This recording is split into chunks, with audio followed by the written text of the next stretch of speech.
first got together, we tried to find a common interest between all the group members so we can interview an entrepreneur that we can all relate to. After discussing for some time, we have identified that we were all interested in the real estate industry.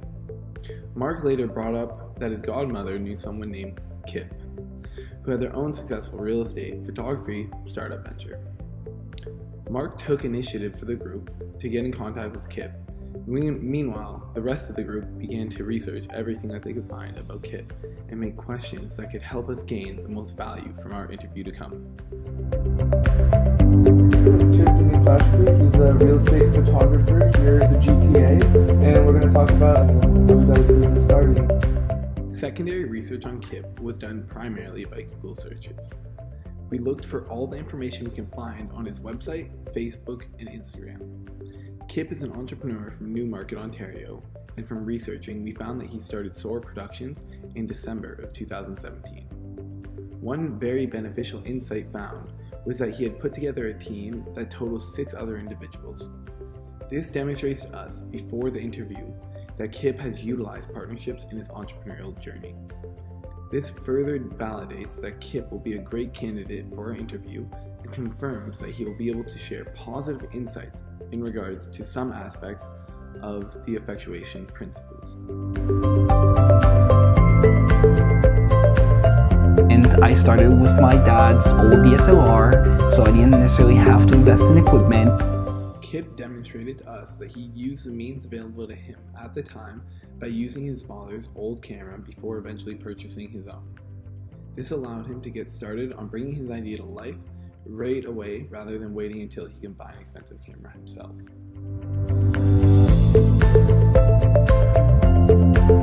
I feel very grateful and I feel quite lucky that I had extremely supportive parents my entire life. Anything I wanted to do when it comes to, hey, I'm going to become this actor, I'm going to become a professional skateboarder, whatever I said, both of them would be like, yes, you will. They really installed that kind of confidence in me that later on really showed well in business. That's why I didn't have to take much risk, because when I started, I was 16 years old, I was grade 10 in high school. So it was a very risk-free startup. He also showed that he set affordable loss when he spoke about how he never had to take a ton of risk. He mentioned how this is the result of the supportiveness of his parents, of which is very interesting, as when I have spoken to entrepreneurs in the past, most have mentioned how they never would have done it if they didn't know that they had such supportive families. I was like, okay, so I now have a registered business, but how do you actually get business? I don't have experience, I don't really have equipment, I don't have anything, so what do I do? After making research, I found this website called Kijiji, which obviously everybody knows, but what not everybody knew back then was that you can actually put yourself as a service on Kijiji. So I went and researched all these other photographers, I copy-pasted whatever they would say, I said, I can probably do it, let's try it out, and I put myself out there. Kip began by posting his services on Kijiji before he moved on to branding his own company, which is a great minimum viable product that allowed him to learn. This was again a risk-free way to begin providing his service as soon as possible, ultimately allowing Kip to set affordable loss while using the means available to him.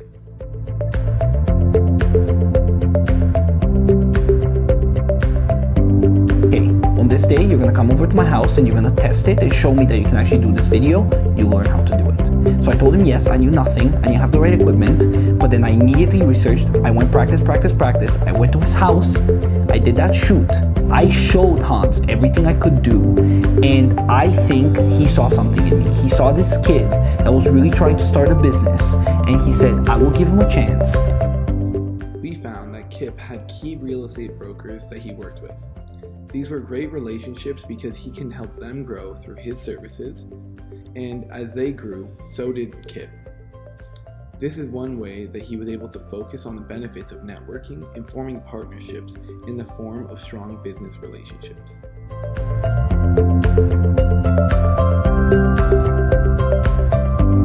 When you're going into a business, that's how you fail, and then you try again, and you fail, and you try again.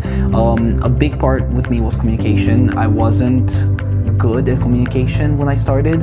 I didn't know how to deal with my clients. I didn't know how to talk to them properly, answer them properly, deliver the jobs on time, and that lost me clients. That lost me money, that lost me clients. And I have learned to, over the time, I realized, okay, this is where my business is lacking. Time to focus on that. Kip leveraged contingencies by focusing on the areas of his business that weren't where they needed to be. He saw that he was losing money due to his lack of communication skills, so he focused on building that skill and surrounding himself with people that would be able to aid him in that process.